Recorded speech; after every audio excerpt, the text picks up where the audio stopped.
الحمدللہ والصلاۃ والسلام علی رسول اللہ اما بعد۔ ہڈی سے اور گوبر سے پیشاب اور پاخانہ کرنے کے بعد استنجا کرنا مکروہ ہے۔ اللہ تعالیٰ نے نبی کریم صلی اللہ علیہ وسلم کی زبانی اس بات کو جائز قرار دیا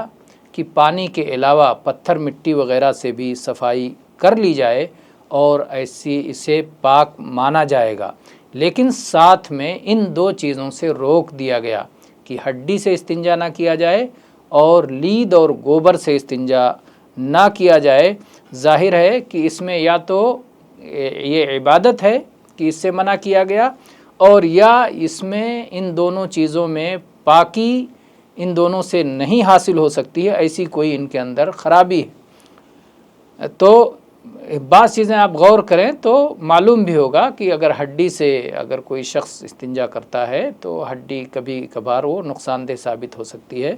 اور اسی طرح سے گوبر میں بھی جو ہے اس طرح کی صفائی نہ ہونے پانے کا خطرہ ہے کہ اس سے پوری طرح صفائی نہ ہو بلکہ اور آلودگی بڑھ جائے۔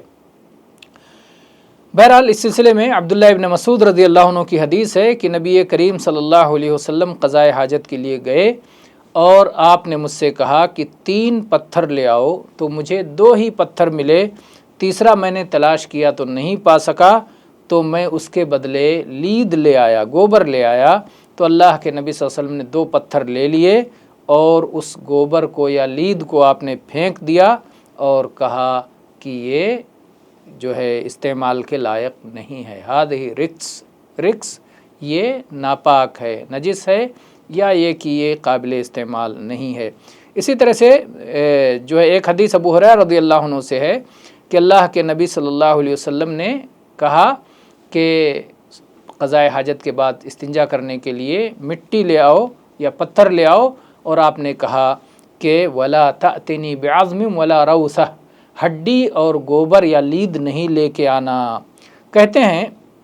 کہ میں نے پوچھا کہ ہڈی اور گوبر کیوں نہیں لے کے آئیں گے، کیا وجہ ہے، کیوں آپ اس سے منع کر رہے ہیں؟ تو اللہ کے نبی صلی اللہ علیہ وسلم نے فرمایا ہما من طعام الجن، یہ جناتوں کا کھانا ہے۔ جب نصیبین مقام کے جنات کا وفد آیا اور بڑے اچھے جنات تھے تو ان لوگوں نے کہا کہ ہمیں کوئی توشہ بتائیے کہ ہم کیا کھائیں، تو میں نے اللہ تعالیٰ سے ان کے لیے دعا کی کہ جس ہڈی اور گوبر کے پاس سے وہ گزریں تو انہیں وہاں پر اچھا کھانا مل جائے۔ تو یہ ان کے کھانے کی چیز ہے۔ یہ حدیث صحیح بخاری میں موجود ہے۔ تو اس سے معلوم ہوتا ہے کہ ہڈی اور گوبر سے کیوں استنجا کرنے سے منع کیا گیا ہے، کیونکہ یہ جنات کی خوراک ہے، اور ظاہر بات ہے جب جنات کی خوراک سے استنجا کرنا منع ہے تو انسانوں کی خوراک سے بدرجہ اولا منع ہوگا۔ اسی طرح سے جو پاکیزہ کتابوں کے اوراق ہیں ان کتابوں سے بھی استنجا کرنا درست نہیں ہے۔ واللہ تعالی عالم، والحمد للہ رب العالمین۔